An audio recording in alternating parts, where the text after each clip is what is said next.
ওই মাঝ সমুদ্রের মধ্যে যখন উথাল পাথাল ঝড় শুরু হয়, মাঝের নৌকা যখন ডুবতে থাকে, তার মনের মধ্যে তখন উথাল পাথাল হয়, এই বুঝি আমার তরি ডুবে গেল। সে ভগবানকে ডাকার মাত্রা বাড়িয়ে দেয়। হঠাৎ করে যখন কোনো ধাপান তার হাত থেকে বৈঠাকে খসিয়ে নিয়ে যায়, তখন সে গোবিন্দের কাছে আত্মসমর্পণ করে। হে গোবিন্দ, এত সময় হাতে বৈঠা ছিল, মনে মনে চিন্তা করেছি এই বৈঠা বেয়ে আমার তরিটাকে পারে আমি ফেরাতে পারবো, কিন্তু এখন তো আমার বৈঠাও হাতে নেই।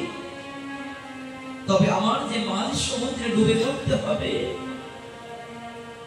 যখন ওই মাঝি বুঝতে পারে যে আজকে তার নিস্তার নেই, তার পায়ের থেকে যখন নৌকাটা সরে যায়, যখন মাঝ সমুদ্রে পড়ে, যখন হাবুডুবু খায়, নাসিকা উপরে যখন জল থই থই করে, তখন ওই ব্যক্তি বুঝতে পারে যদি মৃত্যুর হাত থেকে আজকে কেউ আমাকে রক্ষা করতে পারে, তবে একমাত্র সেই করুণার সিন্ধু ভগবান ছাড়া আমাকে জগতের মুখে আর কেউ রক্ষা করতে পারবে না।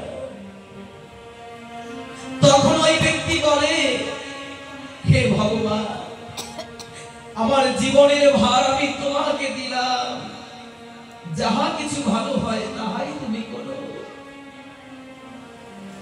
ভগবান বললেন, ওই মৃত্যুর পথযাত্রী ব্যক্তি যেমন আত্মসমর্পণ করে যে আজকে আমার উপায় নাই, একমাত্র তুমি আমার দীনবন্ধু হরিবান্ধব। অর্জুন, তোমাকে আমি কেন জ্ঞান দিচ্ছি জানো? আমি এই কথা ভেবে তোমাকে এখানে এনেছি, দেখি ওই লোকের মৃত্যু দেখে একবারও তোমার মৃত্যুর কথা মনে পড়ে নাকি? না, ওর জন্য আমাদের কারোরই মৃত্যুর কথা মনে নাই।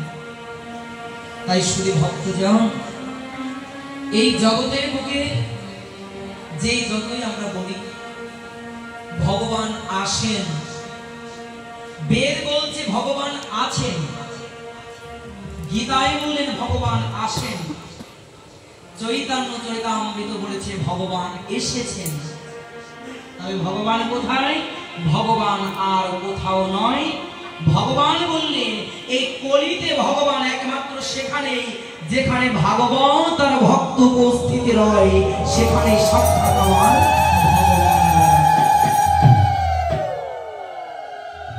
এই ভাগবতের মাঝে আমার ভগবান। দ্বাদশ স্কন্ধের মধ্যে আমার গোবিন্দের সর্ব অঙ্গ বিরাজ করে। তাই শুধু ভক্ত মন্ডলী, একটি চিন্তা আমাদের রাখতে হবে, আমরা একদিন সবাই মরে যাব। এই সহজ ভজনটা করলে পরে আমার মনে হয় ভজনটা আরো গাঢ় হয়।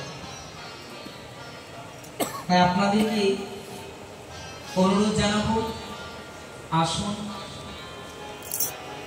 সত্য যুগে যিনি হরি ছিলেন, ত্রেতা যুগে রাম, দাপরেতে ভগবান শ্রীকৃষ্ণ বংশীধারী, আর এই কলির পতিত পাবন উদ্ধারণ আমার গৌর হরি এসেছেন। তবে গৌরকে যারা ভালোবাসে, একমাত্র ওই সোনার গৌর সেই প্রতিটা ভক্তের হৃদয় মন্দিরে বসবাস করে। গৌরের কাছে আসলে পরে গৌরকে ভালোবেসে মাল্যদান করতে হয়। তাই আসুন, আমরা আজকে এখানে অগণিত ভক্ত উপস্থিত হয়েছি, আমরা গৌর গলায় মাল্যদান করে আমরা আজকে আমাদের সেই অমৃত অমৃত সুধার ভাগবত কথায় প্রবেশ করব। নিতাই গৌর হরি বল।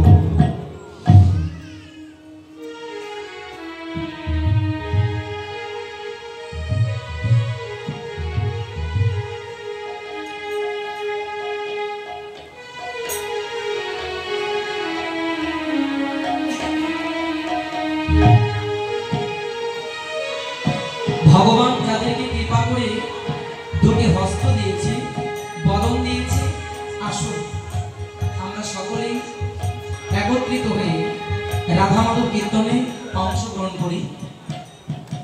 আর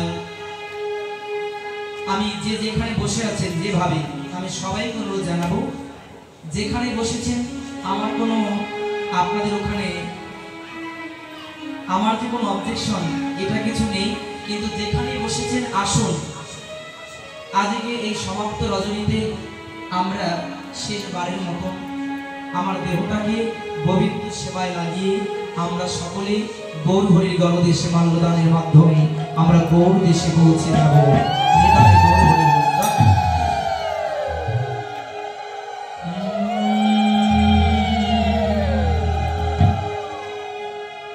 জয় রাধা মাধব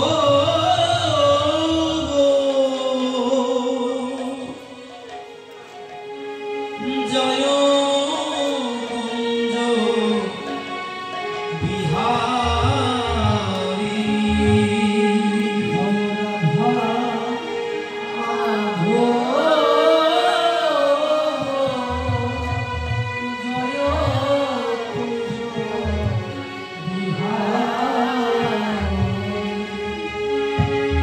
জয় রাধা মাধব জয় কুঞ্জ বিহারী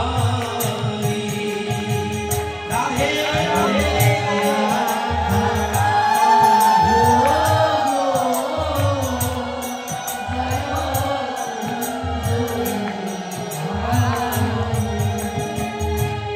জয় গোপী জন বল্লভ জয়